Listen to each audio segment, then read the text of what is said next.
Morning అండి 15వ అధ్యాయం అండి. నాకు ఎంత ప్రాణం అంటే అండి ఆ అధ్యాయం, ఆ చోల్కర్ అన్న అంత పిచ్చి నాకు అసలు. మొన్న కూడా ఇంకా 13, 14 కూడా అవ్వాలి. 13 చదువుతుంటే వెంటనే సార్ గాని, సార్ నేను 15 చదువుతానంటే అప్పుడు సార్ అన్నారు, అమ్మా ఇంకా 13 ఇప్పుడు చదువుతాను, ఇంకా 14 కూడా రాలేదు, మీరు 15 అని.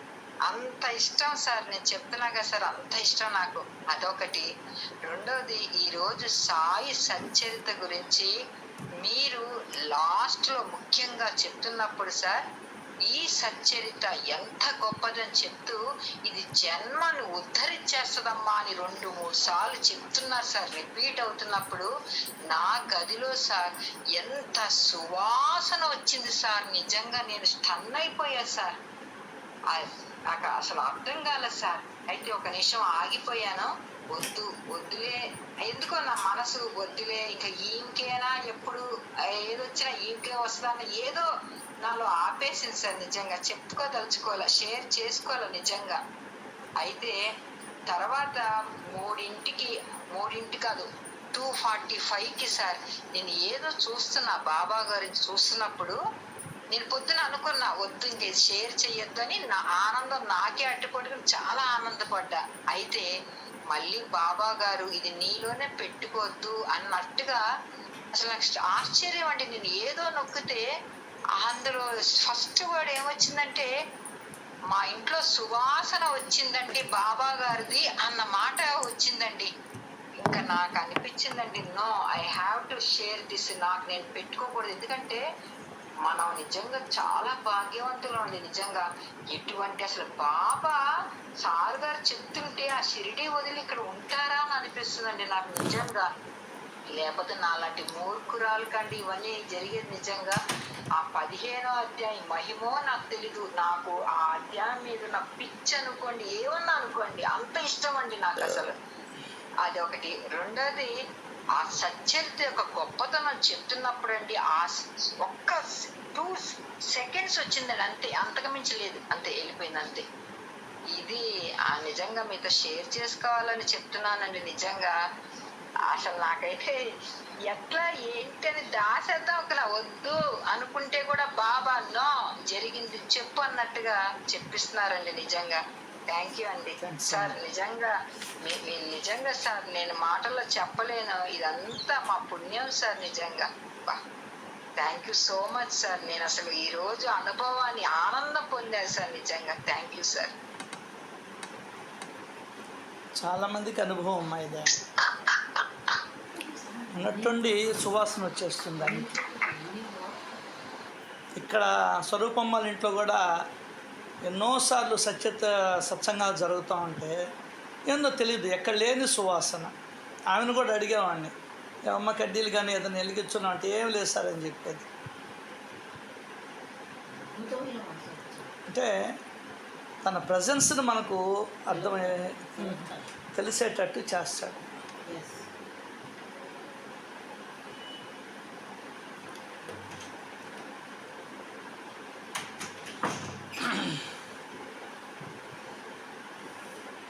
ఇక్కడ వచ్చుండాల. దీనిని అమృతంతో పోల్చుదామా అంటే అమృతం ఎంతకంటే మధురంగా ఉంటుందా? అమృతం ప్రాణాన్ని రక్షిస్తుంది, ఈ చరిత్ర జన్మరాహిత్యాన్ని ఇస్తుంది. అంతే, ఇచ్చేస్తుంది. అందుకనే నమ్మినోడికి నమ్మినంత. ఆ నమ్మకమే భగవంతుడు. అదే చెప్తాడు రామకృష్ణ పరమహంస. ఉగ్గిన్ని ఎత్తుకోపోతే ఉగ్గినితో వస్తుంది నీళ్లు, గ్లాస్ ఎత్తుకోపోతే గలాసు, చెంబు ఎత్తుకోపోతే చెంబు, గంగాళం ఎత్తుకోపోతే గంగాళం, బిందె ఎత్తుకోపోతే బిందె. అది నీ మీద ఆధారపడి ఉంటుంది, నీ నమ్మకం మీద, నీ విశ్వాసం మీద, నీ ప్రేమ మీద ఆధారపడి ఉంటుంది. నమ్మకపోయేదానికి ఏమీ లేదు ఇక్కడ. చెప్తేనే భగవంతుణ్ణి నమ్మడం, భగవంతుణ్ణి గ్రహించడం అంత సులభం ఈ ప్రపంచంలో ఇంకొకటి లేదు. ఈ మాట ఎవరు చెప్పలే మనకు. ఏదో తపస్సులు చేయాలా, హిమాలయాలకి వెళ్ళాలా, ఘోరాతి ఘోరమైన తపస్సులు చేయాలా మెడ వరకు ఇది దానికనే అవన్నీ వాళ్ళ వాళ్ళ అభిప్రాయాలు అవి ఈ కాలంలో మనం చేయలేం. అర్థం కాదా? గుడ్డలు లేకుండా గోష్పాతి పెట్టుకొని చలిలో ఉండగలమా? అందుకనే మహాత్ముల మాట, మహాత్ముల ఆచరణ, ఈ రెండే నీకు కావాల్సింది.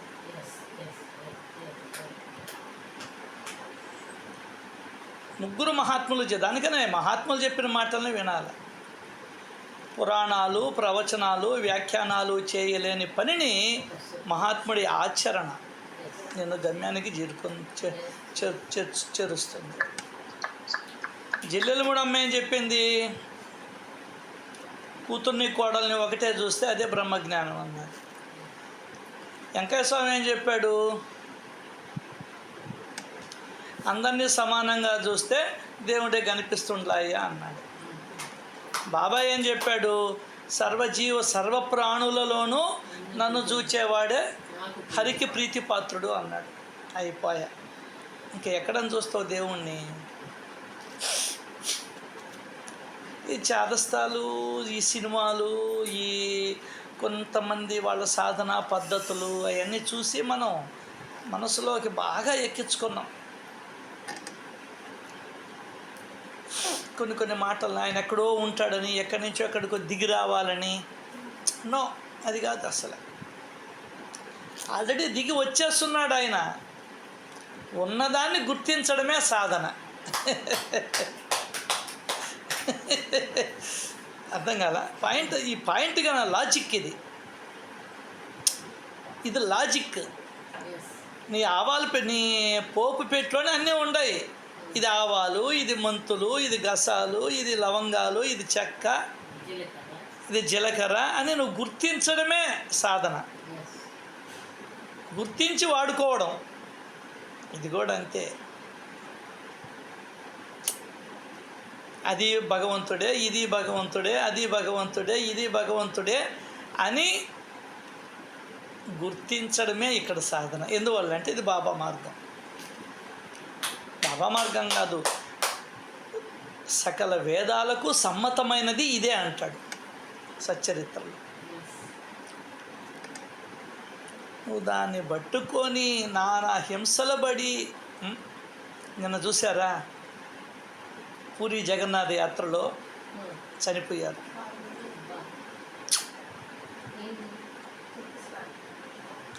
రద్దీ ఒకటేసారి చూడాలనుకుని అందరూ దూరారు. పూరి చనిపోయారు. ఏం చేయాలి సార్? ఎవరు సార్ దీనికి బాధ్యుడు? దేవుడా? బాబానా?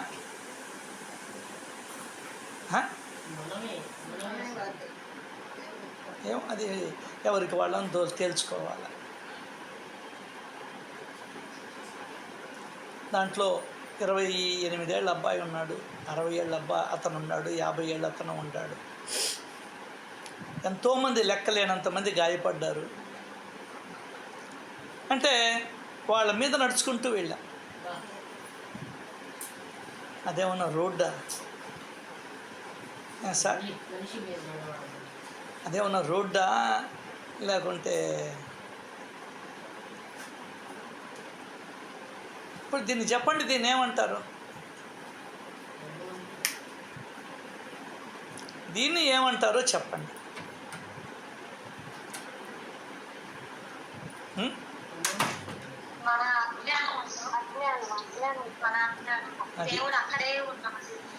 అజ్ఞానం పతాక స్థాయికి చేరింది.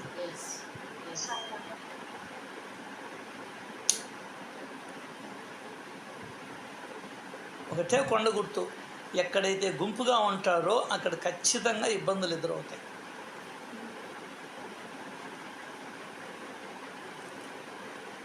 ఇప్పుడు దానికి బాధ్యులు ఎవరో వాళ్ళని శిక్షిస్తాడు భగవంతుడు. ఆ సంగతి తెలిసేడిస్తే కదా వీళ్ళక.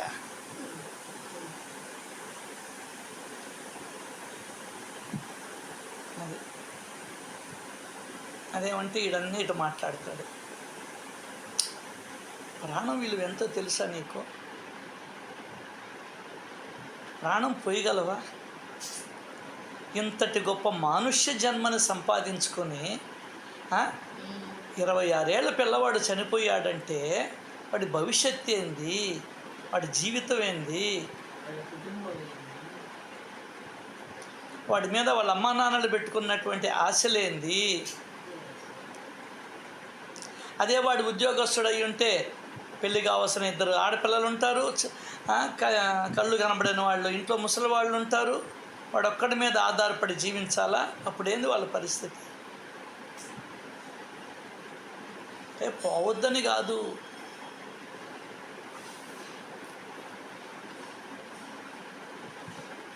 దానికని నేను ఎక్కువగా అద్వైతం వైపు మళ్ళేది అది నేను కారణం.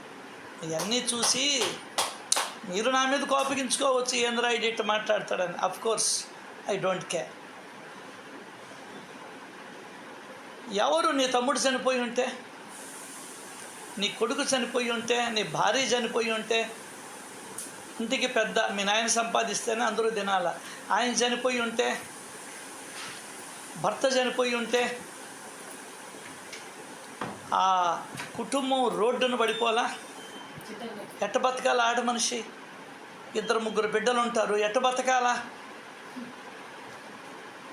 అందులో హై క్లాస్ అంటేనా సరే వాళ్ళకి లెక్కలేదు, లో క్లాస్ వాళ్ళ ఈరోజు పోతే రేపు పెళ్లి చేసుకుంటారు, మిడిల్ క్లాస్ నువ్వేం చేసుకుంటావు?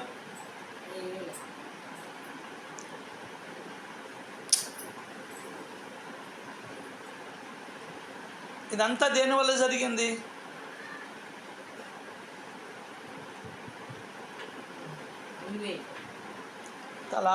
తిలా పాపం తలా పిడికడు పంచుకున్నాం.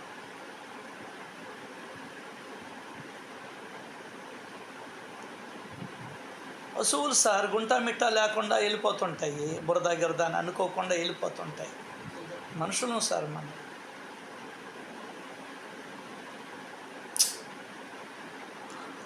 మనకి ఎన్ని చెప్పినా తెలివి రాదు. దానికన్నా ఈ దేశం అజ్ఞానంలో ఉంది. ఈ దేశం అజ్ఞానంలో ఉంది.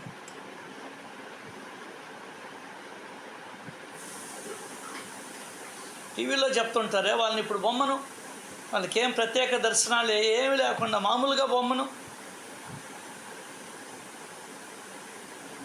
ఆయన చూస్తే చాలు అని అంటుంటారే, వాళ్ళు ఎప్పుడూ పోలేదే. అర్థం కాల? ఇది కూడా అర్థం చేసుకోలేని బుర్ర తక్కువ ఎదవని నేను. ముక్కోటికి ఆ దూరం గుండా వెళ్తే పుణ్యం అన్నారు వాళ్ళు ఎప్పుడు పోయినట్లేదు దాఖలాలు. వాళ్ళను కూడా విఐపి కాకుండా మామూలుగా వెళ్ళమను. ఇంక వాడు చెప్తాడు, ఇంకా జీవితంలో చెప్పడు, నాయన నువ్వు ఏ దూరం గుండా అయినా పోవచ్చు నాయన అని చెప్తాడు. అవునా కదా? ఏ సుమలతమ్మ, అవునా కదా?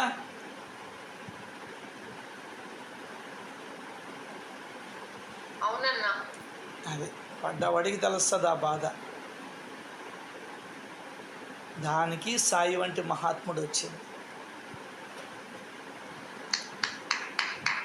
దానికనే సాయి వంటి దైవంబు లేడోయి లేడోయి.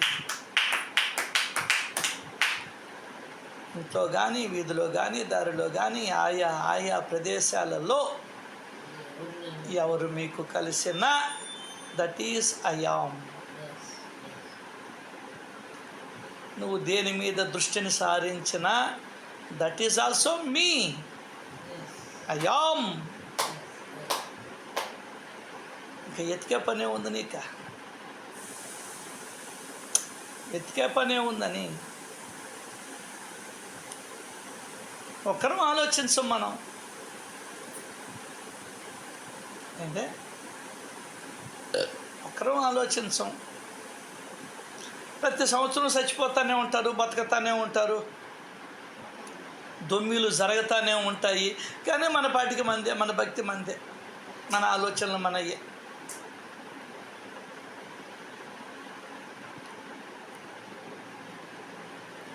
కర్మ నాకంట పడతాయి. హత్యలు చేసుకున్నాం మనం. ఆలోచించు, నువ్వు ఎప్పుడు ఆలోచించలే దాని గురించి. ఒక ప్రాణం పొయ్యగలవా కీటకానికైనా? ప్రాణం తీసే హక్కు మనకి ఎక్కడుంది?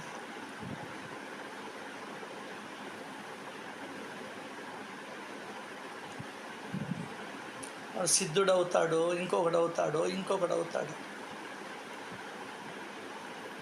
చంపేశాం మనం, మానవ సమాజం చంపేసింది. మన ప్రవచకులు చంపేశారు, మనం కాదు, మన ప్రవచకులు చంపేశారు. అట్టన అందరూ అని కాదు, మూఢనమ్మకాలని మన మనసుల్లో పెట్టేవాళ్ళు చంపేశారు వాళ్ళని.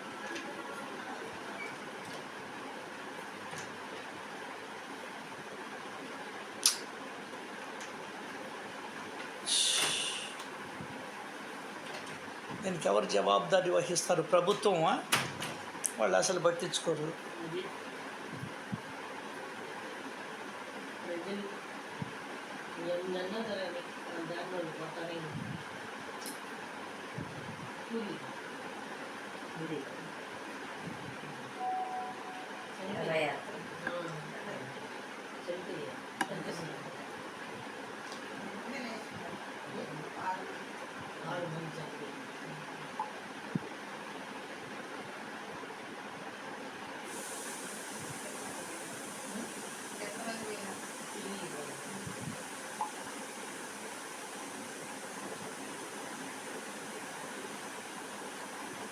పాపకి సర్జరీ అయిందంట, డాక్టర్ అన్నీ ఓకే అన్నారు. Thanks to the God.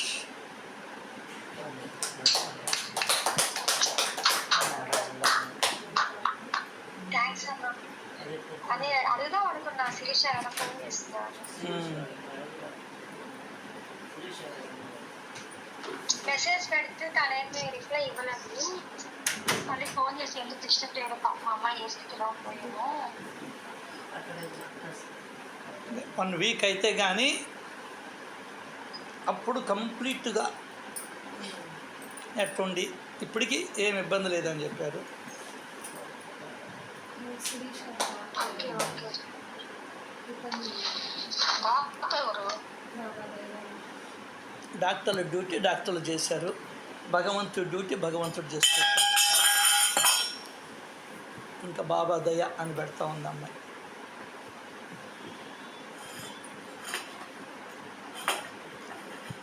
Right. Shri Sachchidananda సమర్థ సద్గురు సాయినాథ్ మహారాజుకి జై.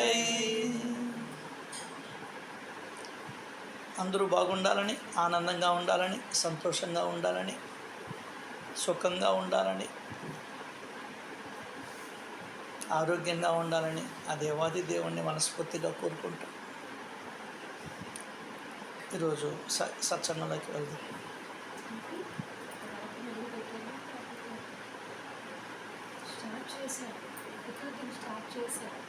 చేసేసావా? అయితే ఇంకేమైతే ఉంచు.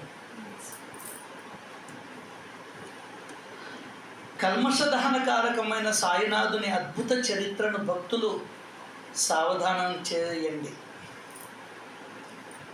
ఎందుకు చెయ్యాలంటే ఇహ పరాలకు సాధనమై, రెండింటికి ఒకటే.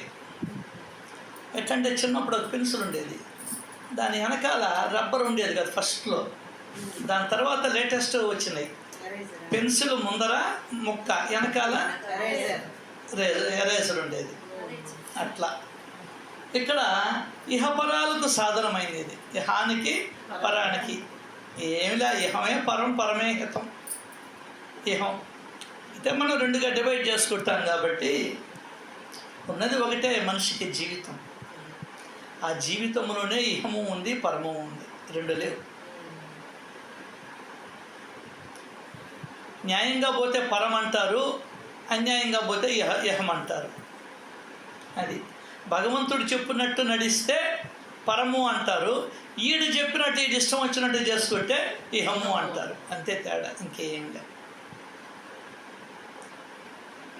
ఈ చరిత్ర ఇహపరాలకు సాధనమై పుణ్యపావనమైన ఈ చరిత్ర గంగాజలం వలె పవిత్రమైనది. దీనిని వినేవారి చెవులు ధన్యం. లేదా వింటే చెవుల్లోకి పోతుంది, చెవులు మనసు పవిత్రమవుతుంది. నోట్లో పోసుకున్నాం అనుకో వామ్ వాటర్ లోపలికి పోతుంది, కడుపు నొప్పిని తగ్గిస్తుంది. సో ఇది నోట్లో పోసుకున్నది కదా, చెవులతో వినేటి మాటలు. ఈ మాటలు నీ మీద పనిచేస్తాయి. అదే మనం ఈ శబ్దాన్ని చాలా తక్కువ అంచనా వేస్తాం. అందులో దేవుడి మాటలని చాలామందికి రెక్లెస్ ఎక్కువ అని తీసేస్తారు. భజనలు కానీ, సత్సంగాలు కానీ, హరికథలు కానీ, బుర్ర కథలు కానీ తీసేస్తారు. కాదు, ఒక శబ్దమే నిన్ను మారుస్తుంది. ఆ సంగతి తెలుసుకో. శబ్దము ఈజ్ ఈక్వల్ టు బ్రహ్మ, శబ్ద బ్రహ్మ. ఆ శబ్దమే నీ చావుకు కూడా కారణమవుతుంది. ఏం బతుకురా నీది అని అన్నారనుకో అమ్మవాళ్ళు ఎప్పుడైనా, ఆ మాటని వాడు పట్టుకొని ఉరేసుకున్న వాళ్ళు కొన్ని వేల మంది ఉన్నారు. అంటే the power of the wording. అర్థమైందా నీకు? నువ్వు దానికన్నా సూక్ష్మంలో మోక్షం అని చెప్పారు. సూక్ష్మంలోనే మోక్షం ఉంది, మోక్షంలో సూక్ష్మం లేదు. సూక్ష్మంలోనే మోక్షం ఉంది. నా ఎదురుగా 5 మంది ఉన్నారు.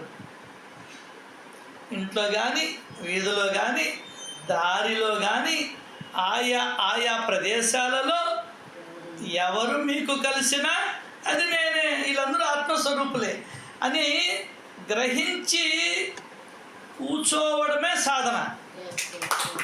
అని గ్రహించి ప్రేమతో వాళ్ళతో మాట్లాడడమే సాధన.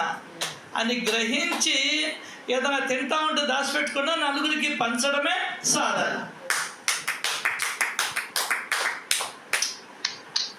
ఎంత ఈజీయా? అవును. కాకపోతే దాన్ని నువ్వు కోతి పుండు రాద్దాంతం అంటారు. గమ్మునుండదు అది. పుండు పడింది అనుకో, ఏదన్నా గీరి గీరి గీరి ఎర్రగా అయిపోద్ది. కొంతమంది కూడా అంతే, ఒక మాట అన్నారనుకో 4 రోజులు సాధిస్తారు ఇంట్లో మనుషులు. అట్లా సాధన ఏంటంటే ఇదంతా భగవంతుడే అని అనుకోవడమే సాధన. చాలా తమాషాగా వాళ్ళ ఏమనుకున్నాము గారు?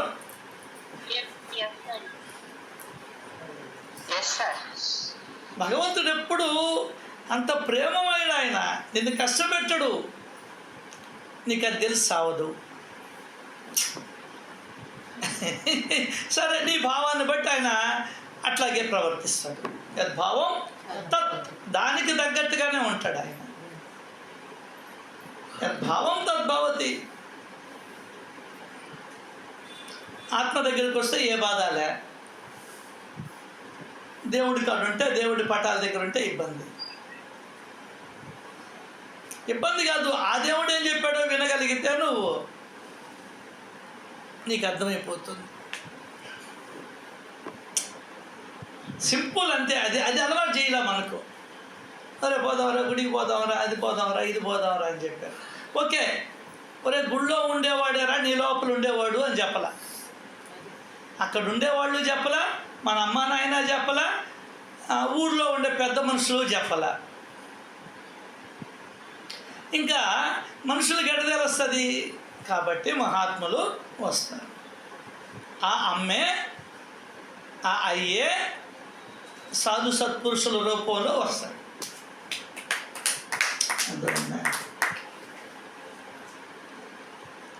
దానికన్నా ఇప్పటిదాకా పాండవులు కానీ, రాముడి దగ్గర ఉన్న వాళ్ళు కానీ ఎవరు గుర్తించలే దేవుణ్ణి. 17 లక్షల సంవత్సరాలు అయిందని చెప్తుంటారు, 14 లక్షలు అంటారు, ఏందో చెప్తారు. ఎవరు దేవుణ్ణి గుర్తించడం లే. వేదాలు చెప్పాయి, ఏమని వేదాలు చెప్పాయి. భాగవతం చెప్పింది, ఇందుగలడందు లేడని సందేహము వలదు, చక్రి సర్వోపగతుండు ఎందు వెతికి చూచిన. నువ్వు వెతుక్కుంటూ వెళ్ళాలి దేవుణ్ణి. నువ్వు వెతుక్కుంటూ వెళ్తే దేంట్లో అయితే ఉండడో అప్పుడు నువ్వు ఒక నిర్ధారణకి రావచ్చు. అసలు నువ్వు ఎతకపోతే సాధనే లేదు మనలో.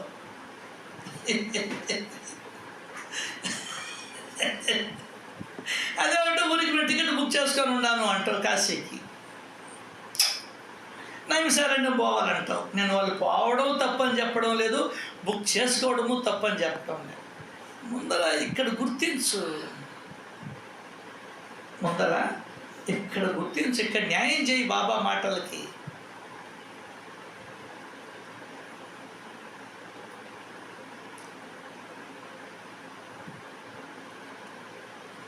సో ఇవన్నీ నువ్వు మార్చుకోవాలి, కానీ మారవు. ఎందువల్ల మారవంటే నువ్వు మారాలి అని అనుకోవడం లేదు కాబట్టి. అది కూడా అదొక పాయింట్. రెండో కోణం, ఆయన చెప్పింది అక్షర సత్యం అని మన మనసులకి తొయ్యడం లేదు కాబట్టి. ఆయనేమో నా మాటలు నిరర్ధకములు కావు ఆయన చెప్తాడు. హేమంత్రిపంతు నోటి గుండా చెప్పిస్తాడు, ఈ మసీదులో కూర్చొని అబద్ధం చెప్పడం ముమ్మాటికి జరగదు. నా మాటలను గుర్తుంచుకున్న వారు ఎనలేని సుఖాన్ని పొందుతారు. నా మాటలు బ్రహ్మలిఖితాలు. అమ్మా, ఈ మసీదులో కూర్చొని అబద్ధం చెప్పడం ముమ్మాటికి జరగదమ్మా.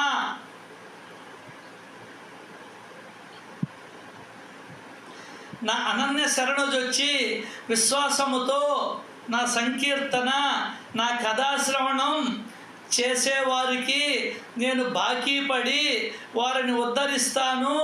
ఇది నా సత్యవచనం అని నమ్ము, ఇది నా ప్రతిజ్ఞ. అది చెయ్యవు, నువ్వు ఒక్కరవన్నీ చేస్తాం. ఎట్ట యాగాల మనిషితో?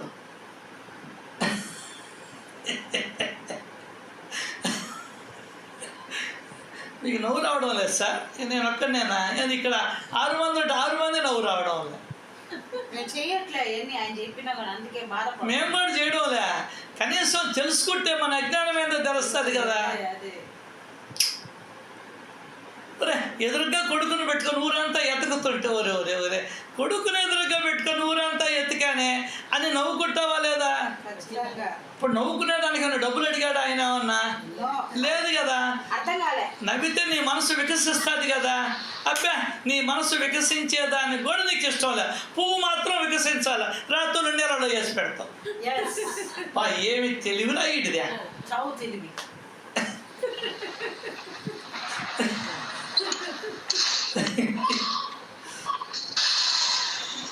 అయ్యా శ్రీనివాసులయ్యా,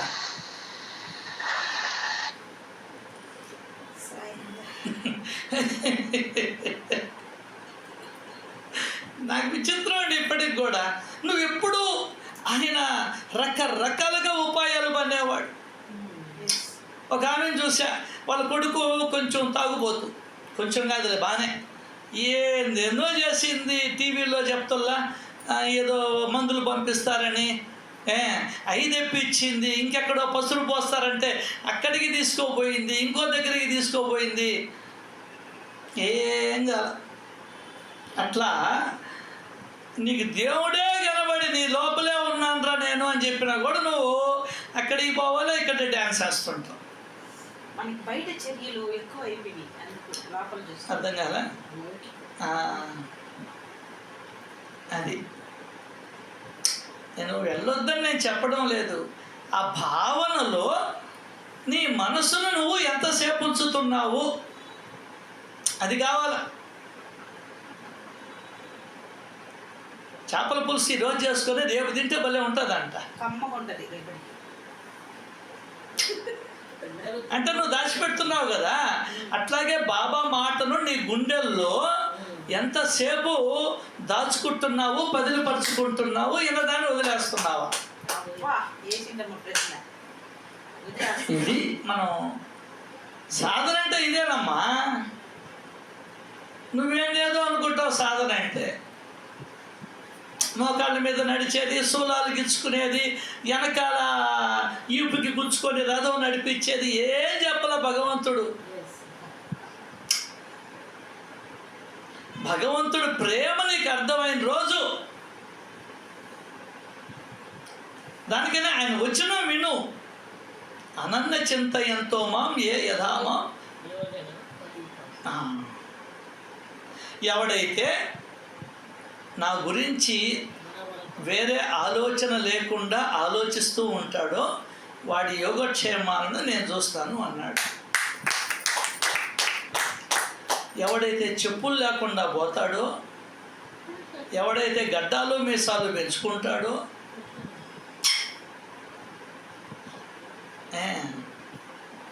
వాడి యోగక్షేమాలను నేను చూస్తాను అని చెప్పాల పరమాత్మ. అర్థమైందా? ఎర్ర రంగు చీరలు, తెల్ల రంగు చీరలు, పచ్చ రంగు చీరలు ఎవరైతే కట్టుకుంటారో వాళ్ళ యోగక్షేమాలను నేను చూస్తాను అని చెప్పాల. ఎవరైతే నన్నే తలుచుకుంటూ ఉంటారో వారిని నేను చూసుకుంటాను అన్నాడు. ఈ చిన్న విషయం మనం ఎందుకు గ్రహించలేకపోతున్నాం అంటే, నువ్వు నమ్మడం లేదా బాబా మాట? మరి ఏది ఎక్కడైతే సచరిత్ర అధ్యయనం చేయబడుతుందో, పారాయణ చేయబడుతుందో, నేను అక్కడ దుని సమేతంగా, ద్వారకామాయి సహితంగా తులసి బృందావనాన్ని కూడా తీసుకొని వస్తా అన్నాడు. ఎందుకు నమ్మవు? అదే ఈరోజు ఆమె సత్సంగం వింటూ ఉంది. ఈ చరిత్ర జన్మరాహిత్యాన్ని ప్రసాదిస్తుందని గట్టిగా చెప్తున్నాను పొద్దున. ఆ మాటకి షిరిడిలో ఉన్న సాయిబాబా పరిగెత్తుకుంటూ వచ్చేసాడు వాళ్ళ ఇంటికి. గుప్పమని సువాసన వచ్చేసింది అనుకున్నమ్మ వాళ్ళ ఇంట్లో.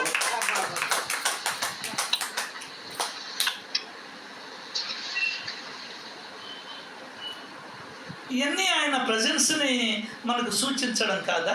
ఖచ్చితంగా ఖచ్చితంగా. మరి అంగట్లోనే మాకు ఎన్నోసార్లు పద్మాని అడుగు అద్భుతమైన వాసన వచ్చేది.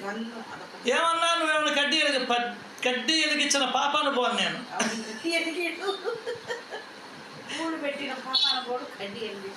అర్థం కదా?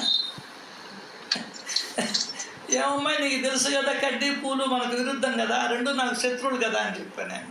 అయితే ఏంటన్నా సత్య వాసన వస్తూ ఉంది. సత్యత్ర సువాసన అమ్మా అది అని చెప్పేవాడిని.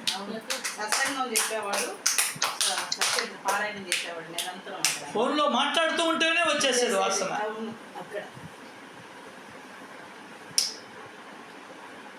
ఎందుక ఈ వాసన వచ్చిందంటే వారి పిచ్చోడా, నాకు నా కథల ఎందు ఇష్టం రా, నీకు లేకపోతే లేదా? చెప్పలేనే నీక సాయిబాబాకి ఏది ఇష్టం? వంకాయ గోంగూర కాదు ఇష్టం, తన కథల ఎందు మక్కువ ఎక్కువ. వరే ఆయనకే తన కథలు ఇష్టమైతే నీకు ఇష్టంలే? మరి నీకేది ఇష్టం? నీకు పలకే సేవ ఇష్టం, అవునా? ఏం చేస్తావు? నీకేం చేయాలి? నేను ఒక్క మాట చాలదు మనిషిని మార్చేదానికి. ఆయనే తన కథలు ఎక్కడుంటాయో అక్కడికి వెళ్ళి కూర్చుంటానంటుంటే నువ్వు ఆయన దగ్గరికి పోవడం ఎందుకు?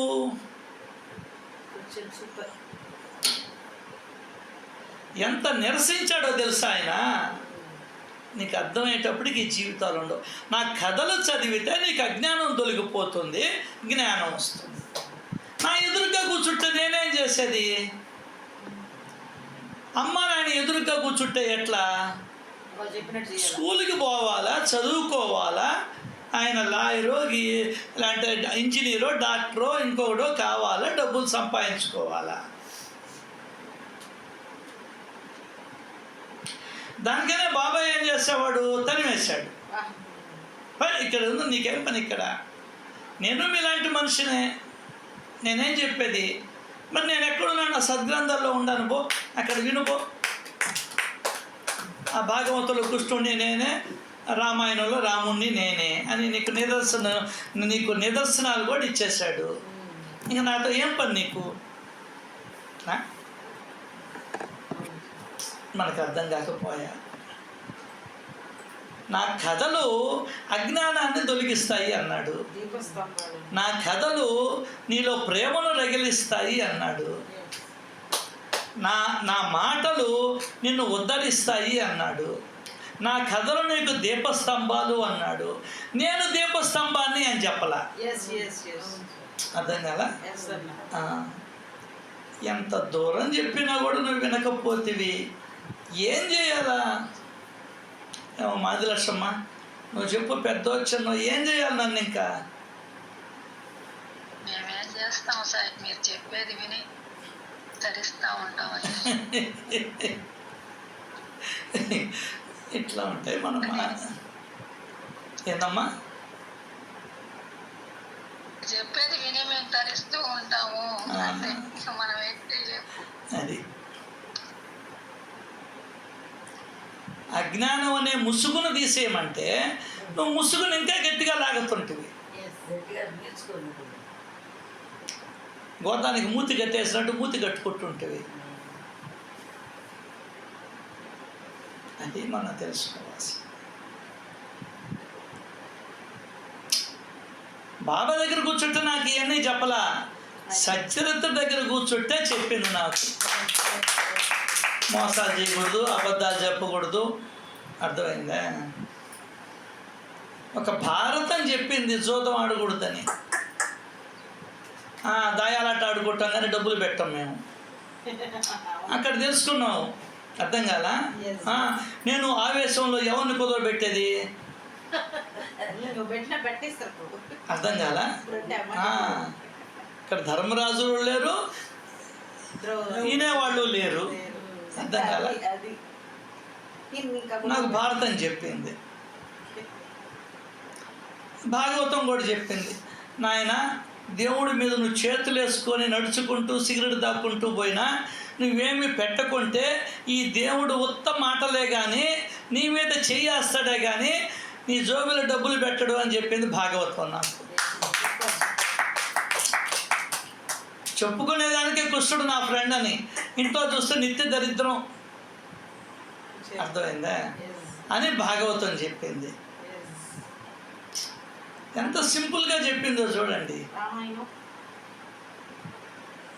రామాయణం ఏం చెప్పింది? ఎప్పుడు చెప్పుడు మాటలు వినబాకరా. ఎంతోమంది ఎన్నో రకాలుగా చెప్తూ ఉంటారు. చెప్పుడు మాటలు విని నువ్వు ఒక తండ్రికి తల్లికి వాళ్ళ బిడ్డను దూరం చేసావురా. ఏమి అరణ్యానికి పోకుండా వాళ్ళిద్దరూ వేరే ఊర్లో ఒక ఇల్లు కట్టుకొని ఉండమను, నా కొడుక్కి పట్టాభిషేకం చేయమను అని చెప్పొచ్చు కదా. లే, అరణ్యానికే పోవాలా? దానికి ఏమంటే కథలు చెప్పుకుంటాం, అది వేరే సంగతి. అసలు అది ఇంకొకరు లోపలికి వెళ్తే అట్లా జరగాలి. అది దాని గురించి మనం అంత దూరం పోవద్దు. ఇంకొకటి కూడా చెప్పింది, అది రంగును చూసి మోసపోబాకరా అని చెప్పింది. అల్లుడు బాగున్నాడని చెప్పని చేసుకుంటే అమ్మాయిని చిత్తక నొక్కి పెట్టాడు, సడిపోయింది. అర్థం కదా?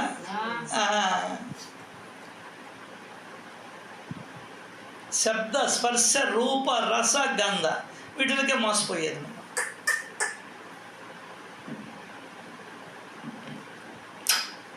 అది కాబట్టి ఇహ పరాలకి సాధనమైన పుణ్యపావనమైన ఈ చరిత్ర గంగాజలం వలె అతి పవిత్రమైనది. దీనిని వినేవారి చెవులు ధన్యం.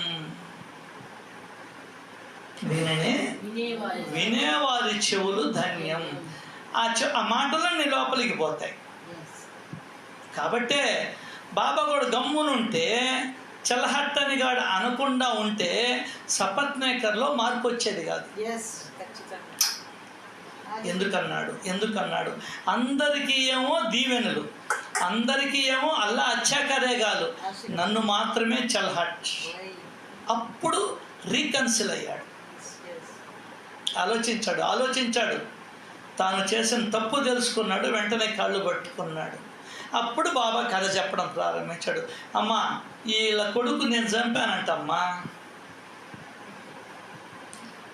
నాకేం పనమ్మా, దేవుడేందమ్మా నిన్ను చంపేదా? వాడేమన్నా హంతకుడా, దుర్మార్గుడా?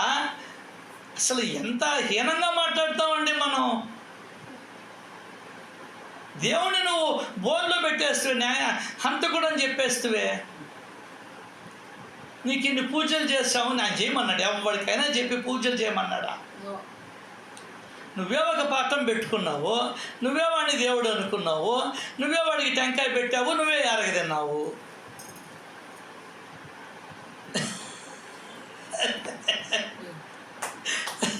భలే విచిత్రం అండి నాకు దేవుడు అంటే. నేను దేవుడిని ఎంజాయ్ చేసినంతగా లోకంలో ఇంకా దేన్ని ఎంజాయ్ చేయను.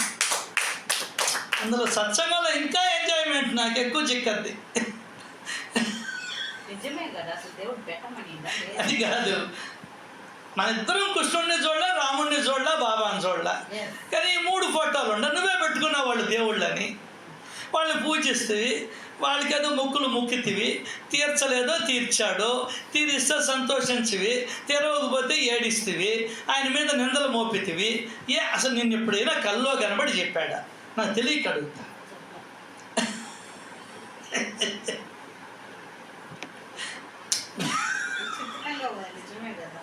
ఆయన కానీ చెప్పి నన్ను పూజించు అంటే నీకన్నీ శుభాలను చేకూరుస్తాను. ఇక్కడ కూడా ఆఖరాకి ఇక్కడ కూడా చూడు, మీకు అర్థం కాల. పూజా సామగ్రి కానీ ఇదే అధ్యాయంలో నాకు పూజా సామగ్రి కానీ అష్టోపచార షోడశోపచార పూజలతో కానీ అవసరం లేదు. అనన్యమైనటువంటి భక్తి ఉన్న చాటే నా నివాసం అన్నాడే కానీ నీకు ఆ పని చేసి పెడతాను, ఈ పని చేసి పెడతాను అని చెప్పలే.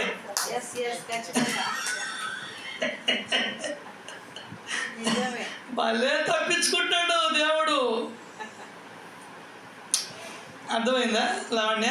ఖచ్చితంగా సూపర్.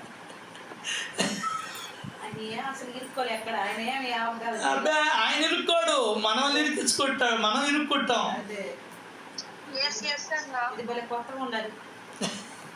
ఎక్కడా చెప్పాల నీకు సుఖాన్ని, ఆనందాన్ని, శాంతిని ఇస్తానన్నాడు నా కథలు వింటే. ఏమన్నాడు? నీకేం రక్షిస్తాను, నీ కూతురికి పెళ్లి చేస్తాను, నీ కొడుక్కి పెళ్లి చేస్తాను, ఉద్యోగం రప్పిస్తాను అని ఎక్కడా ఆయన చెప్పలా.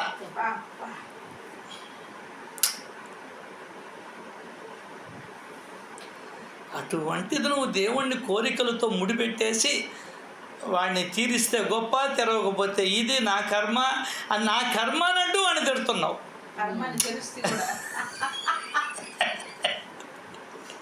భలే వాళ్ళ మాయ కాదు, అజ్ఞానం. నేను కూడా నా కర్మే ఇది వచ్చిందంటేనే నాకు మోకాలు నొప్పి ఇచ్చావు, కాళ్ళు నొప్పులు ఇచ్చినావు, ఈపు నొప్పి ఇచ్చావు, ఇవన్నీ అంటే ఏం లాభం? సరే, ఆయనకి రూపం లేదు కాబట్టి అన్నీ గమ్మని ఉంటాడు ఆయన. అదే కానీ కనిపించుంటే పట్టని కొట్టడం వచ్చా ఇట్లా సత్సంగాల్లో చెప్పిస్తుంటాడు, అది వాయిస్తుంటాడు.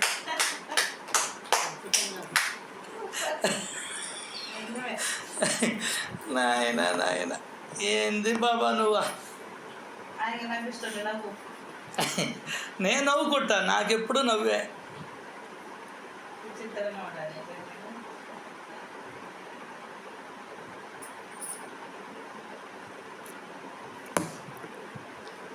అప్పుడు కూడా నిద్రలో కూడా ఆలోచిస్తూ నవ్వుకునేవాడు, నాకు లేసేది. ఇప్పుడేమో నవ్వు వచ్చిందా అన్నది. ఏమో లేవే, నీకెందుకు, నువ్వు పడుకోమని చెప్పావా? చెప్పినా అర్థం కాదు. ఏందే ఎవరికీ అర్థం కాదు.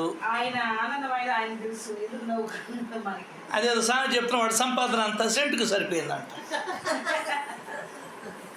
ఇంత పెద్ద దీపారాధన పెట్టింది మా ఇంట్లో, ఎప్పుడు ఎలగతానే ఉండాలంట. ఎప్పుడు అబద్ధాలు చెప్పకూడదు, ఎప్పుడు నిజం చెప్తా ఉండాలా, ఎప్పుడు మోసం చేయకుండా బతకాలా, అదివే దానికే ఎప్పుడు వెలుగునిస్తూ ఉండాలా.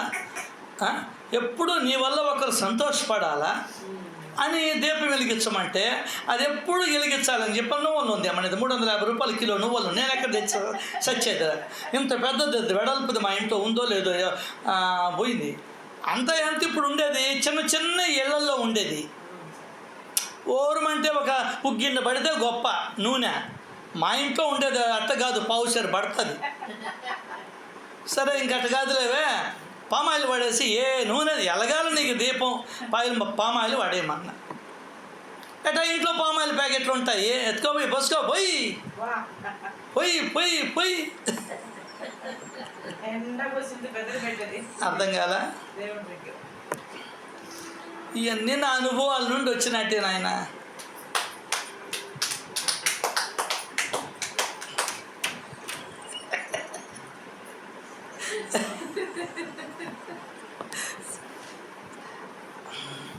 చిన్నగా 4 మాటలు చెప్పి ఆమెను మార్చుకునేటప్పటికే తల ప్రాణం తోక్కొచ్చింది ఈ లోపల ఆమె పోయింది అది వేరే సంగతి మాటకి చెప్తా సో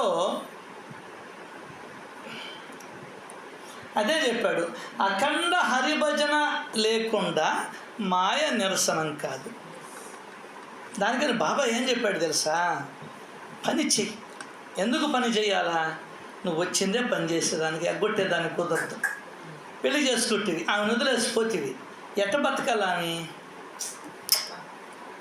బిడ్డ మళ్ళీ అదికి తగ్గట్టు ఎట్లా బతకాలి వాళ్ళు రోడ్డును పడేయాలా అర్థం కాల రోడ్డును పడేస్తుంది దానికనే ముందర పని చేయి దాని తర్వాత ఏం చెప్పాడు సద్గ్రంథాలు చదువు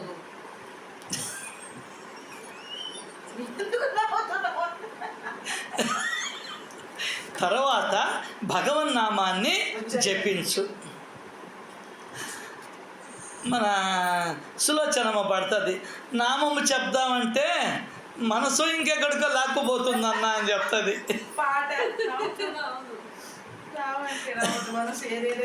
ఆ 3 చేయమన్నాడు నన్ను ఆ 3 ఎగ్గొట్టేశా ఇప్పుడు పని బాట లేదు సద్గ్రంథ పారాయణ లేదు ఇంకోటి ఏంది భగవన్ నామం లేదు ఆయన చెప్పింది ఏంది నువ్వు చేసేది ఏంది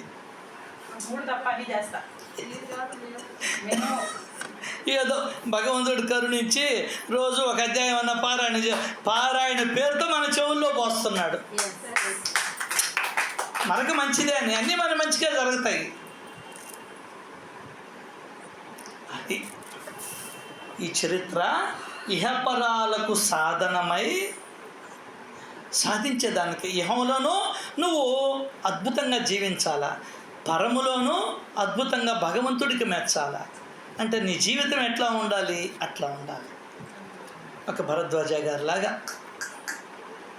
ఒక కృష్ణమూర్తి గారిలాగా ఒక రేపల్లి వెంకటేశ్వర్లు గారిలాగా బాపట్ల హనుమంతరావు గారిలాగా అట్లా ఉండాలి జీవితం అదే జీవితం అంటే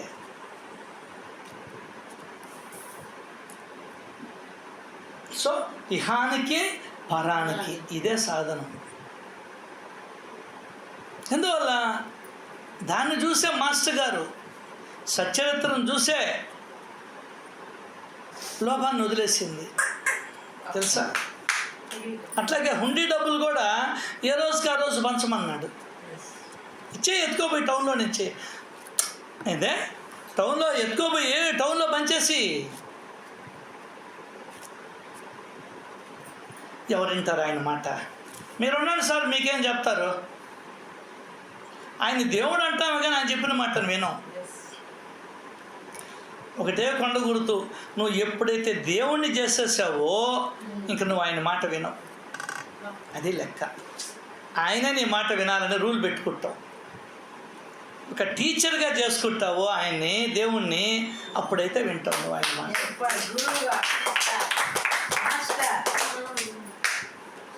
అర్థమైందా అది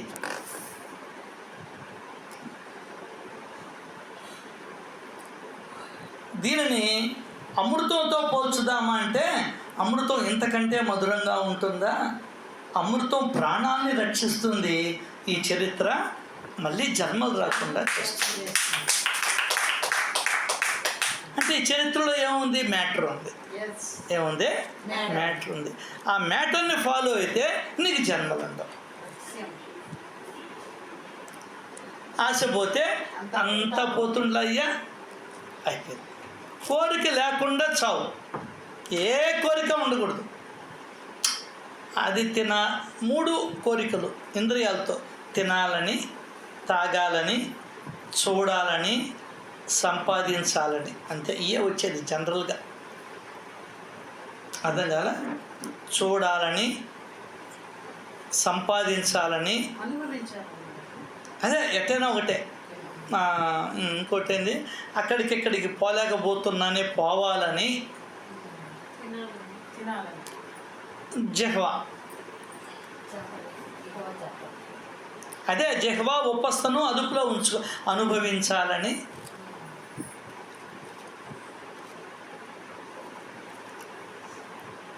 ఈ 4 తీసేస్తే నీలో నీకు ఇంక జన్మ లేదు. అదే ఇంక జన్మలు లేవు మనకు. అవి లేకుండా ఏం ఏది పెట్టినా యాదృచ్ఛా లాభ సంపన్నుడు. ఏది దొరికితే దాన్ని తినేవాడు. యాదృచ్ఛికంగా అనుకోకుండా ఏది వస్తే, నువ్వు అనుకున్నట్టు కాదు, అనుకోకుండా ఏదొచ్చినా స్వీకరించాల. ఒకరు నాటికలో చూడలా, గోతాలు ఇస్తారు బాబాకి.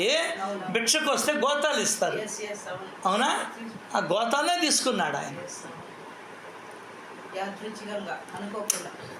ఏదో వచ్చింది, దాన్నే స్వీకరించాడు. ఒకరు సద్దన్నం పెట్టారు, దాన్నే వేసుకున్నాడు. ఎండిపోయిన రొట్టె ముక్క ఇచ్చారు, దాన్నే వేసుకున్నాడు. అది అట్లాగే ఈరోజు నీకు కూర లేదు, లవణం అన్నమే కానీ మజ్జిగ పోసుకొని నీళ్ళు పోసుకొని తిని. పద్మ దగ్గరికి పోతే 2 రూపాయలు ఊరగాయ ప్యాకెట్ ఇస్తుంది. అక్కడ డబ్బులు లేవంటే సరే తీసుకోపోనాయన అంటుంది. అది ఏది వస్తే దానితో ఇదే గొప్ప లాభము అని సంతృప్తి పడేవాడు.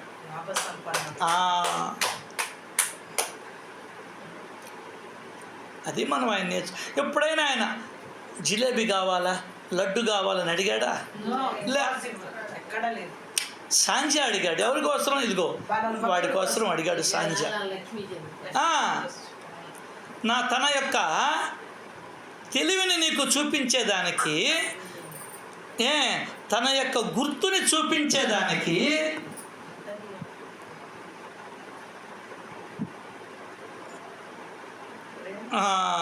సపత్నేకర్ భార్య చేసినటువంటి పోలీలనే తీసుకొని తిన్నాడు. He is proving himself. నువ్వెక్కడో వంటింట్లో చేసావు పోలీలు, ఇక్కడ పెట్టావు. ఇక్కడ చాలా ప్లేట్లు ఉన్నాయి పోలీలు. నీ ప్లేట్లో ఉండే పోలీయే తాకాడు ఆయన. తానెవరో చెప్పేదానికి. నేను అంతర్యామిని. నువ్వు స్టీల్ ప్లేట్లో పెట్టావా, నొక్కుడు ప్లేట్లో పెట్టావా, స్టీల్ ప్లేట్ మీద గీర్ ఉండే దాంట్లో పెట్టావా, ఇదంతా నేను చూస్తున్నా. కాబట్టి నేను అదే తీసుకున్నా. తన అంతర్యామిత్వాన్ని, తన యొక్క సర్వవ్యాపకత్వాన్ని చెప్పేదానికి ఆ పని చేశాడు ఆయన. అర్థమైందా?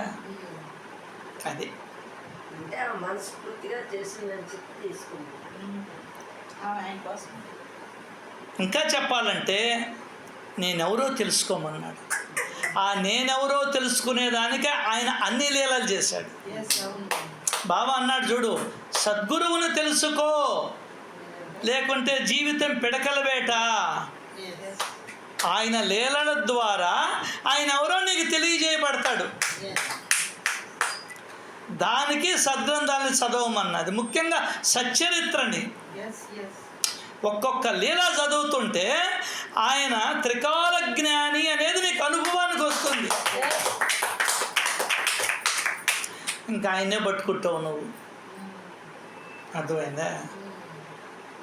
సర్వజ్ఞత్వం కనిపిస్తుంది, వ్యాపకత్వం కనిపిస్తుంది, సమర్థత్వం కనిపిస్తుంది, అంతర్యామిత్వం కనిపిస్తుంది బాబా దగ్గర. అది స్పెషాలిటీ ఆయన.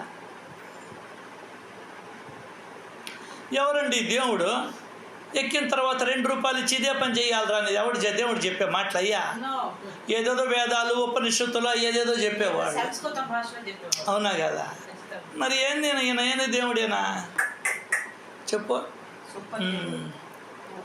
భోజనానికి వస్తానన్నాడు, కాకి వచ్చింది, పోలి ఎత్తుకొని పోయింది, అందరూ చప్పట్లు తట్టారు, మీలాగనే అందరూ చప్పట్లు కొట్టారు. ఈయనేం దేవుడేనా? నేను వస్తానని చెప్పని ఆ వేషం వేసుకొని కిరీటం అవన్నీ వేసుకొని రావాలి, కానీ కాకి రూపంలో వచ్చి ఎత్తుకొని పోయాడు. వాళ్ళకి భలే సంతోషం అయిపోయింది. బాబా వచ్చి స్వీకరించాడు అనేది అర్థమైంది. వాళ్ళకి అర్థమయ్యే కదా చప్పట్లు కొట్టిందా. మరి ఆయన కాకి రూపంలో రావాల్సిన అవసరం ఏముంది ఆయనకి? దర్జాగా ఆయన ఈ కప్ని వేసుకొని వస్తే అందరూ రెడ్ కార్పెట్ పరిచి పిలిచేవాళ్ళు కదా, అటు రాడు ఆయన. సర్వజీవుల్లో నేనే ఉన్నాను అని భక్తుల మనసులలో నాటేవాడు.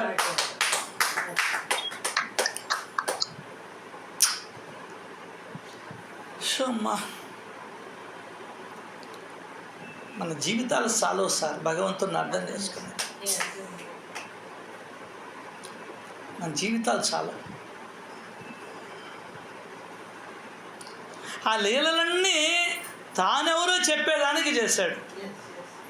అర్థమైందా?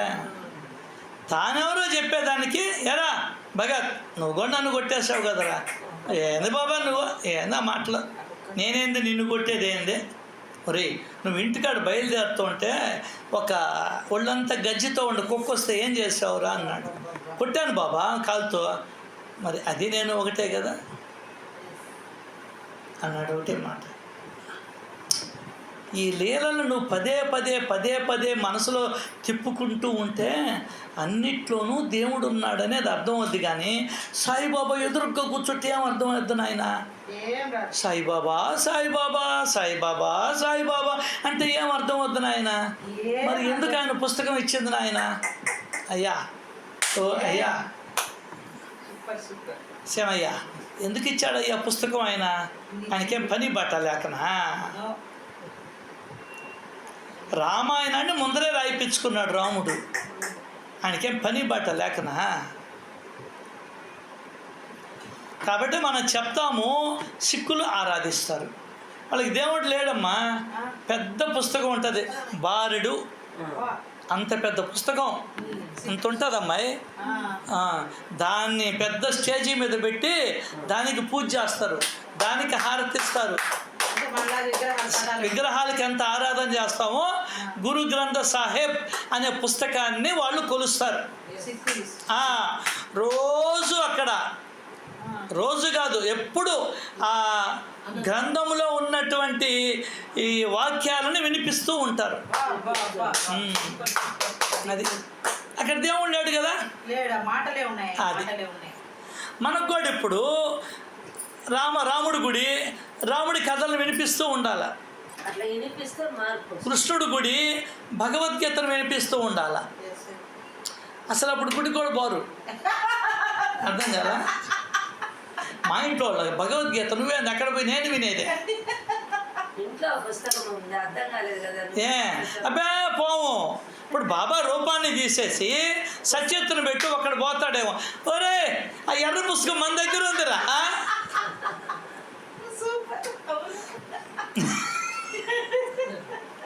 ఏం బస్సు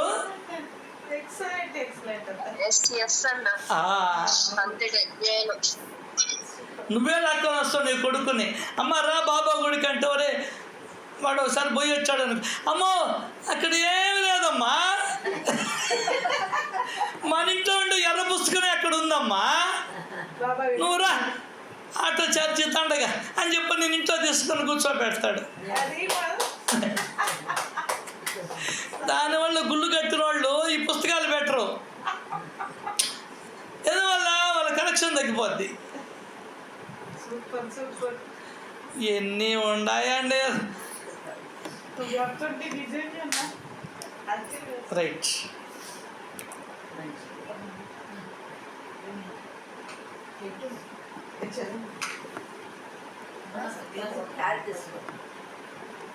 చాలా అద్భుతమైన ఓవి చెప్తాడు నెక్స్ట్.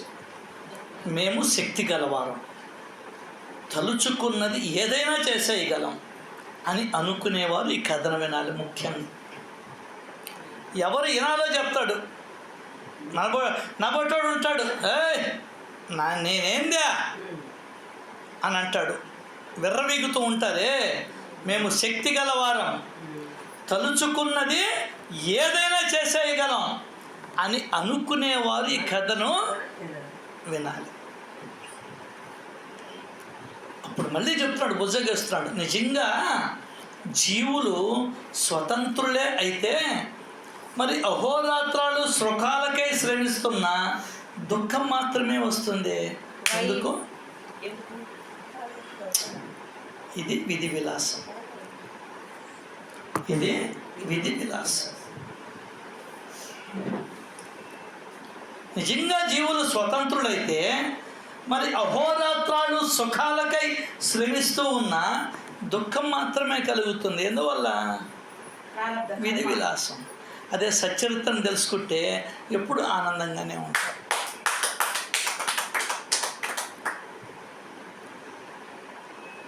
అసలు అహోరాత్రులు కష్టపడ్డం మానేస్తావు. ఎంత కష్టపడ్డా ఇచ్చిపోయేదానికి ఎందుకురా?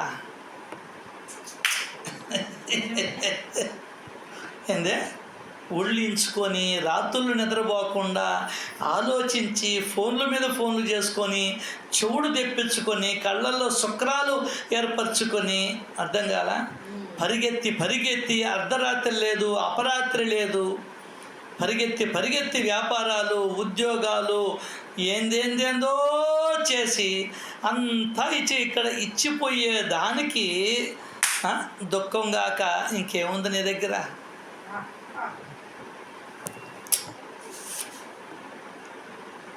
దుఃఖాన్ని తప్పించుకోవడానికి అడుగడుగున అనుక్షణము అప్రమత్తంగా ఉన్న దుఃఖం ఏం చేస్తుందంటే అతి శ్రద్ధగా మనను వెతికి వెంటాడుతుంది. భలే శ్రద్ధ దానికి. మనకు లేదు కానీ సచరిత్ర మీద దానికి మాత్రం అతి దుఃఖానికి శ్రద్ధ అంట. విచిత్రంగా ఉంటుంది హేమాద్రి పంతు రాయడం.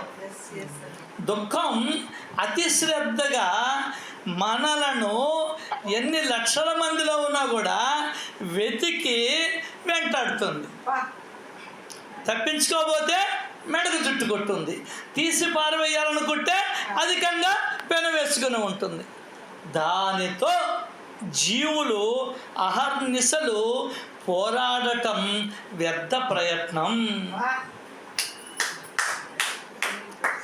వాస్తవంగా జీవులు స్వతంత్రులే అయితే సుఖాలన్నీ వారి ఆధీనంలో ఉంటూ దుఃఖము నీకు కొద్దిగా లవలేశమైన ఉప్పంతైనా అంటుకోకుండా ఉండాలి కదా.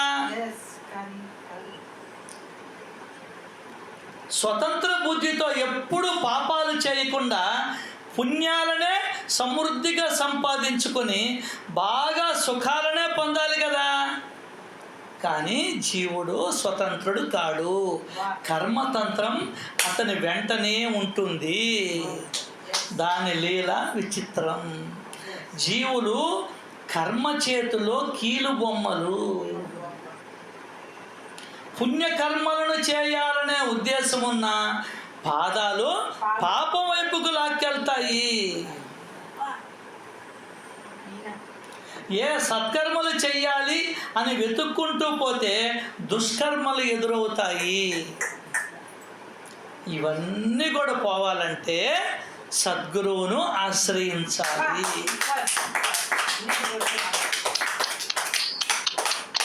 అప్పుడు నువ్వు ఎట్లా పోవాలనుకుంటావో భగవంతుడు నీ సంకల్పానుసారమే నిన్ను నడిపిస్తాడు. అది సద్గురువు మనకు చేసే మేలు. నిన్ను స్వతంత్రుని కూడా చేస్తాడు. అదే చెప్పాడు, జీవులు కర్మ చేతిలో కీలు బొమ్మలు. కర్మ ఎవరికి ఆధీనం? గురువుకి. కర్మకి మనం కర్మ ఆధీనంలో ఉంటాం, కర్మ దేవుడి ఆధీనంలో ఉంటుంది. నువ్వు దేవుడిని పట్టుకుంటే నీ కర్మను మార్చేస్తాడు.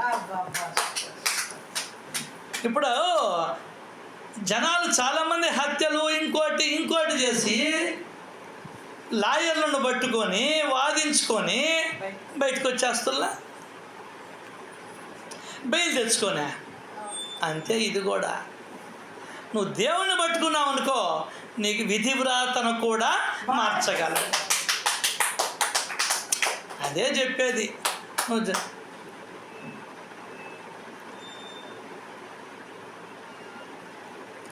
కాబట్టి డైరెక్ట్గా ఆయన పట్టుకుందాం, ఆత్మస్వరూపాన్ని. ఏంటే డైరెక్ట్గా ఆత్మస్వరూపాన్ని పట్టుకుంటాం, అందరినీ మార్చేస్తాడు ఆయన, నీకు అనుగుణంగా మార్చేస్తాడు. ఇది మనం తెలుసుకోవాల్సింది. ఇక్కడ నుండి కథ బిగిన్ అవుద్ది. ఆ కథ మళ్ళీ అనొచ్చు మీరు, అయ్యా స్వతంత్రులం అయితే. మేము స్వతంత్రులం కావు, సత్సంగానికి మేము స్వతంత్రం కాదు కాబట్టి, కర్మ చేతిలో కీలు బొమ్మలం కాబట్టి మేము సత్సంగానికి పోలేకపోతున్నాం అని అనబాక. మనం అంతా ఎత్తుక్కుంటుంటుంది మన మనసు, అర్థం కాదా? ఏ రమేష్ 13వ అధ్యాయంలో బాబానే చెప్పిన కర్మ చేతిలో కీలు బొమ్మలం అని, అర్థం కాదా? అట్లా ఎత్తుక్కుంటారేమో నాయన, జాగ్రత్త.